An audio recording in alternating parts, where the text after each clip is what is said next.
Hi there, Heather Steves here, and today I'm going to share with you a project that I made for the Journal Together 2024 prompts. So this is the prompt for March, which is for paste. So I started by flipping through my little journal here, and I wanted to put a page in between these two. So I grabbed out a piece of paper from my Reminiscence number 5, I believe it was, and I cut it with the Decorative Insert for the base page. Then I grabbed the bubble wrap die, and I cut my own little stencil, and you see that I just used some washi tape to tape it back in. Then I grabbed some matte texture paste, but I realized I needed to put my all-purpose mat down, so I did that.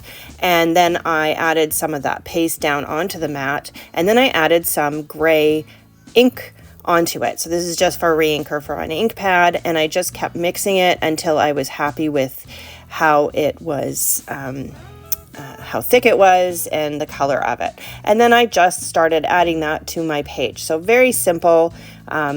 Really just a little bit of that onto there, and then I dried it up. It was not very moist texture paste anyway, so it didn't take very long at all to dry.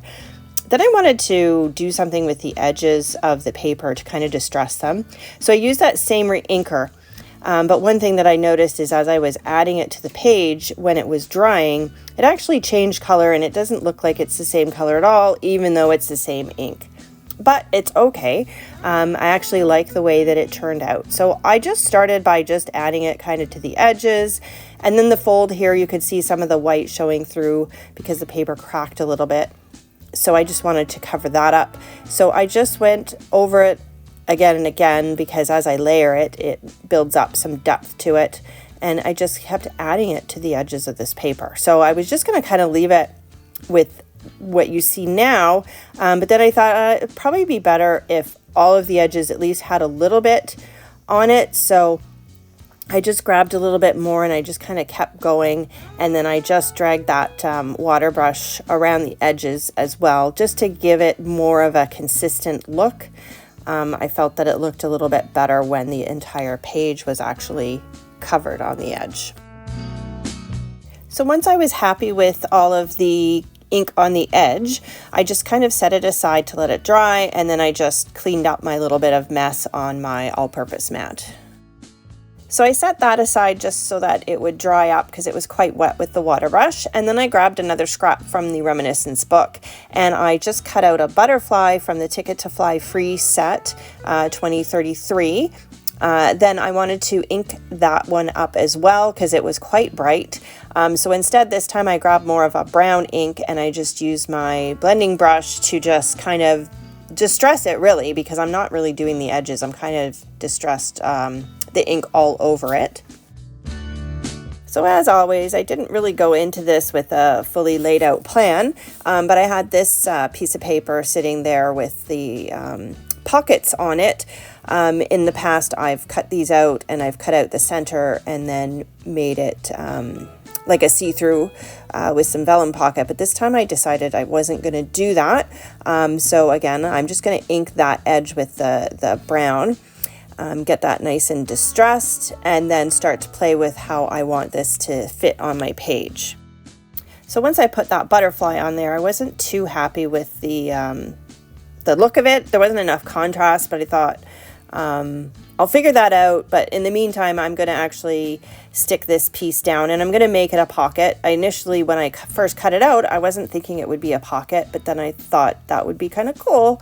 So I'll just make it a little thin pocket sitting on there. So I added some double-sided adhesive. Then I just pulled the little edges of that adhesive back so that I could line it up properly before I cut the rest. And then that same piece of paper had this little ticket there, and I thought, oh, it's green, it's kind of matches quite well, so I'll just fussy cut that out. When I'm doing these things, I always like to make sure that my lines aren't too straight because then it looks a little bit more realistic. That fits very nicely in the pocket, but again, the butterfly looks pretty dull on there. So then I found this piece of yellow paper, and I thought that will help to pop it out. It kind of matches the insert on the little tab on the pocket. So I just cut a little tiny square of that. You saw me measuring to make sure I had the right size. I thought maybe I had a corner rounder that would fit, but it didn't really. So I just ended up fussy cutting it, and it actually lined up fairly well. And then of course I distress the edges of that, and then I just stick it down into that little opening that's not really an opening, but it just kind of makes it look like it is. So now when I put my butterfly on there, it looks a little bit better, but it's still not really sticking out a lot. So I thought I need to put something underneath it, and I'm just going to layer this up. So I grabbed the piece of paper that I cut it out of, and I just traced that onto a dark gray piece of cardstock, and then again I just fussy cut that out. So now that looks much better. It really pops a lot better now and shows the detail on the butterfly, but I wanted it to sparkle a bit, so I took out a shimmer brush that I had, and I just thought I'd try that and see what happened, and I decided that that was going to work. So I just brushed that all over that gray background piece, and then I just had to set that aside and let it dry before I could attach it. So while I was waiting for that to dry, I grabbed these stems from the Ticket to Fly free set, and I cut them out with this text paper, which I had used on my other pages as well, so it was going to match very nicely with the other page that's in my book already. So now I'm just playing with the layout on the page to see how I want those to fit on there. I kind of got them where I want them, and then I realized that my butterfly is dry, so I'm going to go ahead and attach that so I can finish off that other page. So I always forget to put adhesive on the back before I do my die cuts, but it actually works out better, I think, because the liquid adhesive gives me a bit of time to manipulate and move things around to make sure it's lined up nicely. I wanted to make sure I had a little bit of dimension on this butterfly, so I'm just putting the liquid adhesive in the center, and then I put some foam dots on the outside of the wings so that it's got a little bit of dimension, and then that page side is completed. So now I'm going to move back over to the other side, and I'm just looking at the different colors on both sides, but I do like the darker one. But again, I'm just going to kind of distress those with this brown ink. That's also going to help them to blend in with my other page that's already in my book.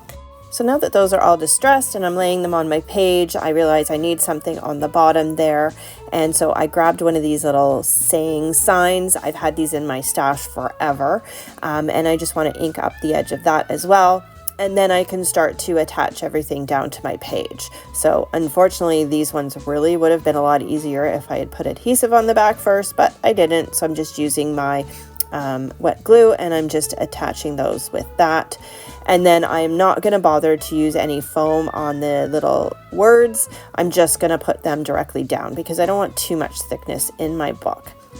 And then that is all done, and I can insert that into my journal here, and now you can see how nicely that fits in with the other pages there. I really hope you enjoyed this video. Please don't forget to like and subscribe to my channel, and have yourself a wonderful day.